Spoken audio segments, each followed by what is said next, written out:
Hello everyone and welcome back to Lucky Loaders 15, where I'll be giving you 3 selections for tomorrow's racing. Now before we get into them, I quickly just want to recap on how our tips performed today.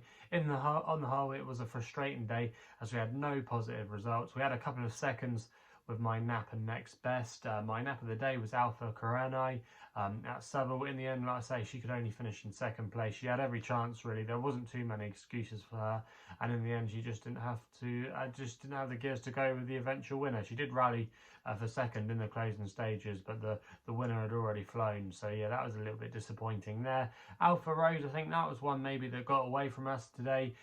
She finished in second again.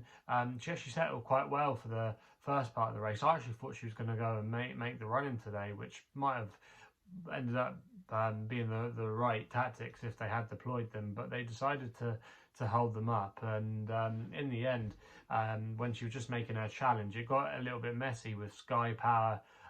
She got a little bit hampered, but she was hanging right at the same time. She wasn't really doing herself any favours. And then when she did get a clear run, she was staying on again at the line, so that was a frustrating one there. And then my long shot, I just watched it there, Maggie's Joy, very disappointing. No excuses for that one at all really, except really that it was behind a wall of horses and was never going to get a gap and needed the Red Sea to kind of open up there, as the old analogy goes. So yeah, that was really disappointing, but on the whole you have to say it has been a good month for November. I think it's actually been our best month so far, so yeah, that's been good. And obviously the last few days have been good as well, obviously, especially at the weekend. So yeah, it's not been a bad November, and fingers crossed we can have some winners for you moving into December. So like I said at the top of the video, 3 selections for tomorrow's racing, and we're going to be going to Haydock for the first one of them, where we go to the 250 with an old favourite Lakeview Lad for Sean Quinlan and Nick Alexander in the Veterans Handicap Chase,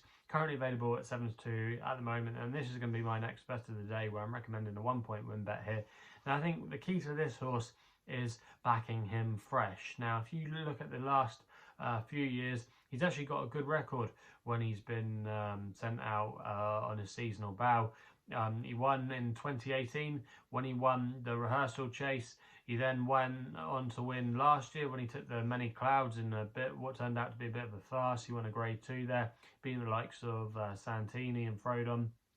So yeah, Lakeview Lad, he does have a good record fresh, and he's now down to a mark of 150, and I think that's actually quite workable. Now Ato is the current favourite for this race, trained by Venetia Williams. He's obviously been a good horse for her over the last few years, but Ato actually was quite disappointing, you have to say, on his seasonal reappearance in the Paddy Power Gold Cup. He's actually a horse that can go well fresh, and our selection is actually on £3 better terms when they met at Kelso back in February. Aso got the better of Lakeview Lad that day, but Lakeview Lad, like I say, I think the time to catch him is fresh. I think off a mark of 150 he can be fairly competitive. He's a course and distance winner. He's pretty versatile as well. The ground won't be too bad for him as well. It's currently described as at soft at Haydock at the moment, so yeah, that shouldn't be a problem. And I think 7-2 there is a fair price, and I think potentially he could go off favourite in this race tomorrow. So Lakeview Lad it is. He's got solid credentials, and I think in this kind of race he's definitely a force to be reckoned with, and that's why he's going to be my next best of the day. We then go to Haydock, stay there for the last race with my long shot of the day in the 320. I thought the Brimming Water here for Sam Twiston Davis and Sam Drinkwater was a bit of a big price. Currently available at 28-1 with SkyBet, who are offering 6 places on this race. I'm going to recommend a 0.5 each way selection. Now this horse is going to be making his handicap debut tomorrow off a mark of 122, which I actually think isn't a bad mark at all. Now obviously this is a very competitive race, there could be some well handicapped horses in here, but I just thought he was worth an each way chance at the prices. He was actually previously trained in Ireland by Emmett McManara, and he actually sprung a surprise when he won a maiden hurdle at Fairyhouse on soft ground. There he was 80-1 that day, and after that he was sold to Sam Drinkwater, and he actually shaped with promise, I thought, on his stable debut a few months ago back in September when he finished in second place at Warwick. He bumped into a horse of Nicky Henderson's, who then subsequently did let the form down in the grade 2 Persian hurdle, but he had to give him a little bit of weight that day, and I just think he let him get first run on him, and he wasn't probably suited by the track at Warwick. Sometimes at Warwick, if one gets away early, they can be hard to pass, and he did stay on quite well in the closing stages, and I think the long straight at Haydock will suit him tomorrow. I think the big field won't be a problem as well. The easing conditions shouldn't be a problem. He probably wouldn't want it too heavy, but the soft ground at Haydock I don't think will be a problem. The Yard are going obviously great guns as well. 2 winners from their last 3 runners. They provided us with a winning nap at Ayr earlier in the week. Just thought there was a lot to like about this horse, and he might have been slightly overlooked here. With 6 places, 5 places on offer with some extra places there with some bookmakers. I just think the Brimming Water at 28-1, I think you could do a lot worse, and yeah, he's going to be my each way selection of the day. We then go to Kempton in the 5 o'clock for the nap with a horse called Wow William for David Probert and Sir Michael Todd, currently available at 10-3. I thought arguably he could be in maybe half a point shorter or so. I think he could be around about a 9-4, 5-2 chance.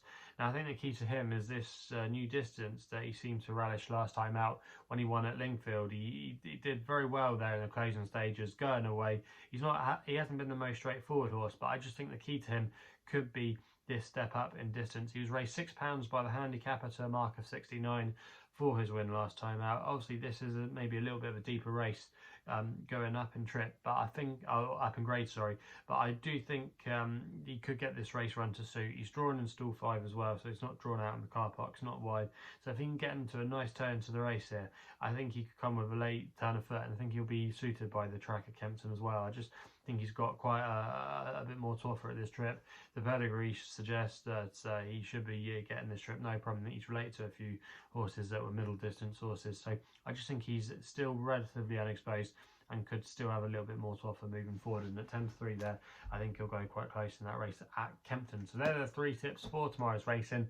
Let me know in the comments box below what you're going to be back in tomorrow. If you're still enjoying these videos, remember to hit the thumbs up button and subscribe here to my YouTube channel at LuckyLoaders15. If you want to follow me on social media, Twitter is the place to do so, where my handle is at LuckyLoader15. And if you want to find out a bit more about myself, my website is www.chrisloaderracing.co.uk. So please game responsibly. Hopefully we can have some winners for you tomorrow, and we'll be seeing you soon.